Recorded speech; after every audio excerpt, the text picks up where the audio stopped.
नमस्कार, सुप्रभात। आप सभी दर्शकों का डीडी न्यूज पर स्वागत है। आप देख रहे हैं हमारा सांकेतिक समाचार। मैं हूं साइमा खान और मेरे साथ है मेरी सहयोगी दीपाली। नजर डाल लेते हैं हेडलाइंस पर।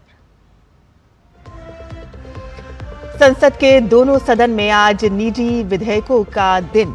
पटल पर रखी जाएगी संसदीय स्थायी समिति की रिपोर्ट। वित्त मंत्री लोकसभा में पेश कर सकती हैं विनियोग विधेयक।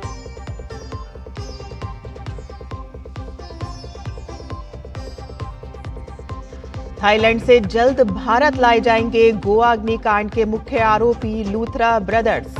दिल्ली की अदालत से नहीं मिली अग्रिम जमानत।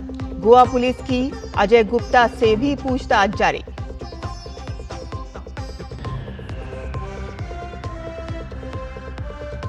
निर्वाचन आयोग ने यूपी समेत 6 राज्यों में बढ़ाई एसआईआर की समय सीमा, लेकिन बंगाल में विवाद की स्थिति। ममता बनर्जी ने कहा कि मैं 3 बार की मुख्यमंत्री, तो फॉर्म क्यों भरूं।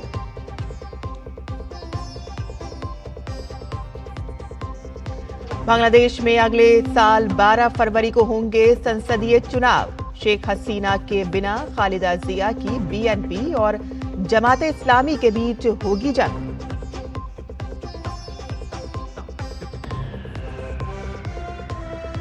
और पुरुष जूनियर हॉकी वर्ल्ड कप में अर्जेंटीना को 4-2 से मात देकर भारत ने जीता कांस्य पदक। इतिहास रचने पर प्रधानमंत्री ने टीम को दी बधाई।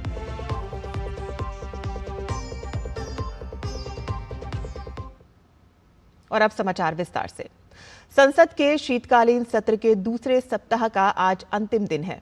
आज दोनों सदनों में प्रश्नकाल और शून्यकाल के अलावा कामकाज को देखें तो राज्यसभा में निजी सदस्यों के कामकाज का संकल्प सूचीबद्ध है, जिसके अंतर्गत सांसद सुधा मूर्ति बच्चों के लिए मुफ्त शिक्षा विषय पर सपा सांसद रामजी लाल सुमन का निजी क्षेत्र में SC/ST आरक्षण, तो वहीं केरल के सांसद जॉन ब्रिटास केरल में एम्स की मांग का प्रस्ताव रखेंगे। लोकसभा की बात करें तो विनियोग संख्या 4 विधेयक 2025 सदन में पेश किए जाने के लिए सूचीबद्ध है। विधेयक पर चर्चा के बाद वित्त मंत्री विधेयक को पारित करने का प्रस्ताव भी रखेंगी। और गोवा अग्निकांड मामले में नाइट क्लब के मालिकों गौरव लूथरा और सौरभ लूथरा को जल्द भारत लाया जाएगा। ये दोनों हादसे के बाद थाईलैंड भाग गए थे। सौरभ लूथरा और गौरव लूथरा को कल थाईलैंड के फुकेट से हिरासत में लिया गया था। थाई सरकार ने भारतीय दूतावास को इसकी जानकारी दी और अब उन्हें वापस लाने की प्रक्रिया चल रही है। तो वहीं इन दोनों की अग्रिम जमानत याचिका को दिल्ली की रोहिणी कोर्ट ने खारिज कर दिया है। आरोपियों ने याचिका में जान को खतरा होने और मेडिकल आधार पर जमानत मांगी थी, लेकिन समर्थन में सबूत न होने की वजह से याचिका को खारिज कर दिया गया। तो वहीं कोर्ट ने कहा है कि याचिकाकर्ता ने दावा किया है कि बिजनेस के सिलसिले में वो 6 दिसंबर को देश छोड़ चुके थे, लेकिन रिकॉर्ड के मुताबिक 7 दिसंबर की रात 1:17 पर टिकट बुक हुआ और सुबह 5:20 की फ्लाइट से आरोपी थाईलैंड रवाना हुए थे। और इस बीच गोवा पुलिस अजय गुप्ता से भी पूछताछ कर रही है। बता दें कि गोवा अग्निकांड 6 दिसंबर की रात में हुई थी, जिसमें 25 लोगों को अपनी जान गंवानी पड़ी थी। 12 राज्यों में जारी एसआईआर की प्रक्रिया पर चुनाव आयोग ने बड़ा फैसला लिया है और इसके तहत 6 राज्यों में एसआईआर की समय सीमा बढ़ा दी गई है। यूपी, तमिलनाडु, गुजरात, मध्य प्रदेश, छत्तीसगढ़ और अंडमान निकोबार में ये रियायत दी गई है।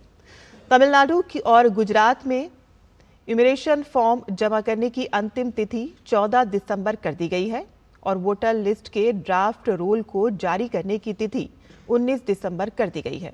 मध्य प्रदेश, छत्तीसगढ़ और अंडमान एवं निकोबार में इमिग्रेशन फॉर्म जमा करने की अंतिम तिथि 18 दिसंबर कर दी गई है और वोटर लिस्ट के ड्राफ्ट रोल को जारी करने की तिथि 23 दिसंबर कर दी गई है। उत्तर प्रदेश में इमिग्रेशन फॉर्म जमा करने की अंतिम तिथि 26 दिसंबर कर दी गई है और वोटर लिस्ट के ड्राफ्ट रोल को जारी करने की तिथि 31 दिसंबर कर दी गई है। पश्चिम बंगाल की मुख्यमंत्री ममता बनर्जी अब अपने राज्य की महिलाओं को भी एसआईआर के खिलाफ लामबंद कर रही हैं। ममता ने कृष्णानगर में एक रैली में कहा कि अगर मतदाता सूची की समीक्षा के दौरान महिलाओं के नाम काटे गए तो वह अपने रसोई के औजारों के साथ तैयार रहें। पश्चिम बंगाल में एसआईआर की प्रक्रिया कल ही पूरी हुई है।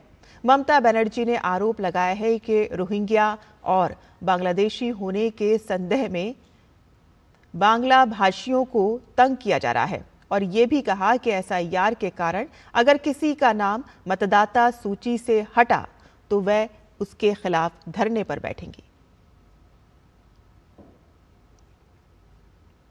प्रधानमंत्री नरेंद्र मोदी ने अमेरिका के राष्ट्रपति डोनाल्ड ट्रंप से फोन पर बातचीत की। दोनों नेताओं ने भारत अमेरिका व्यापक वैश्विक रणनीतिक साझेदारी में हुई प्रगति की समीक्षा की और सभी क्षेत्रों में द्विपक्षीय सहयोग की निरंतर मजबूती पर संतोष व्यक्त किया। व्यापार, महत्वपूर्ण तकनीकों, ऊर्जा, रक्षा और सुरक्षा के क्षेत्रों में सहयोग बढ़ाने पर विचारों का आदान प्रदान हुआ और सहमति बनी कि साझा चुनौतियों का सामना करने और सामूहिक हितों पर दोनों देश मिलकर काम करते रहेंगे और इसके अलावा द्विपक्षीय व्यापार को बढ़ाने के लिए संयुक्त प्रयासों की गति बनाए रखने पर जोर दिया गया। बांग्लादेश में आम चुनाव की तारीख तय होते ही राजनीतिक सरगर्मी तेज हो गई है। मुख्य चुनाव आयुक्त AMM नासिरुद्दीन ने गुरुवार को मतदान की तारीखों का ऐलान किया। शेख हसीना के 2024 के छात्र नेतृत्व वाले आंदोलन के बाद सत्ता से हटने के बाद यहां पहली बार चुनाव होगा। 17 करोड़ से अधिक आबादी वाला ये मुस्लिम बहुल राष्ट्र अब पूरी तरह बदले हुए राजनीतिक परिदृश्य में अपने अगले नेतृत्व का चयन करेगा। चुनावी कार्यक्रम के मुताबिक नामांकन दाखिल करने की तारीख 29 दिसंबर है, जबकि जांच 30 दिसंबर से 4 जनवरी तक और नाम वापसी की तारीख 20 जनवरी तय होगी। और इस बार मुकाबले में खालिदा जिया की BNP सबसे आगे बताई जा रही है, जबकि छात्रों के विद्रोह के बाद प्रतिबंध झेल चुकी जमाते इस्लामी भी फिर सक्रिय दिख रही है। बांग्लादेश में होने वाला 12 फरवरी का चुनाव इसलिए भी अहम माना जा रहा है क्योंकि ये सिर्फ सत्ता परिवर्तन नहीं बल्कि बांग्लादेश के लोकतांत्रिक भविष्य और सामाजिक स्थिरता की दिशा को निर्धारित करेगा।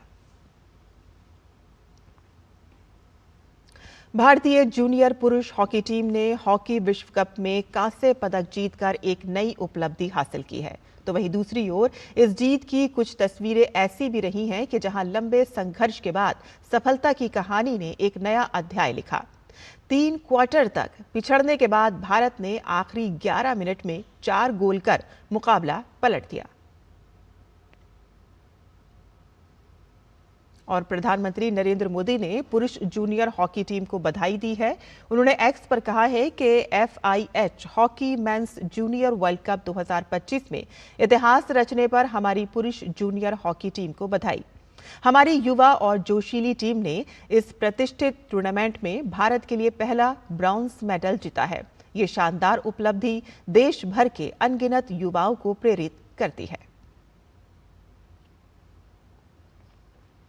हमारे सांकेतिक समाचार में बस इतना ही। मुझे और मेरी सहयोगी दीपाली को अनुमति दें, लेकिन आप देखते रहिए DD न्यूज़।